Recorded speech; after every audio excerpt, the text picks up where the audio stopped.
এই পৃথিবীতে যত প্রজাতি রয়েছে তন্মধ্যে মানুষ প্রজাতি হচ্ছে সবচেয়ে বুদ্ধিমান এবং এই মানুষ প্রজাতি সবসময় সমাজবদ্ধ হয়ে একে অপরের সুখে দুঃখে অংশীদার হয়ে কিন্তু বসবাস করতে ভালোবাসে। জি বন্ধুরা, গঙ্গা রিট থেকে আমি আছি আপনাদের সাথে।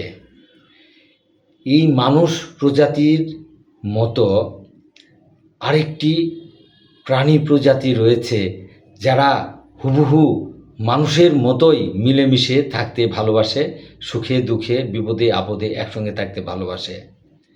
এবং তারা কে? তারা হচ্ছে পিঁপড়া। জি, আমি আবারও বলছি, হুবহু মানুষের মতোই পিঁপড়ারাও সুখ দুঃখ ভাগ করে কিন্তু তারা একসঙ্গে বসবাস করতে খুবই ভালোবাসে।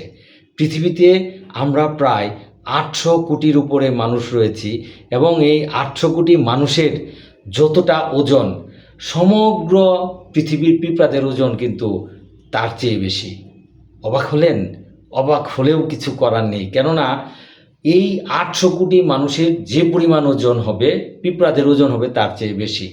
মানুষ যেমন অসুখ বিসুখ হলে হাসপাতালে যায়, পিঁপড়ারাও কিন্তু অসুখ বিসুখ হলে হাসপাতালে যায়।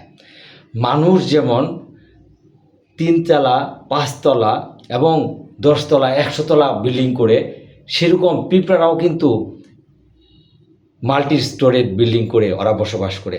এবং মানুষ মারা গেলে আমরা যেমন কবরস্থ করি, সেরকম পিঁপড়ারাও কিন্তু ওদের মাঝখানে কেউ মারা গেলে ওরাও কিন্তু কবরস্থ করে। অবাক হচ্ছেন? অবাক হওয়ার কিছু নেই। এই পিঁপড়ারা এতই গুরুত্বপূর্ণ বলেই পবিত্র কোরআনে কিন্তু পিঁপড়াদের নামে একটি সূরাও রয়েছে। সুতরাং দেখা যাচ্ছে যে মানুষ প্রজাতির মতো পিঁপড়ারাও কিন্তু সুখে দুঃখে একে অপরের পাশাপাশি থেকে সমাজবদ্ধ হয়ে বসবাস করে। ধন্যবাদ।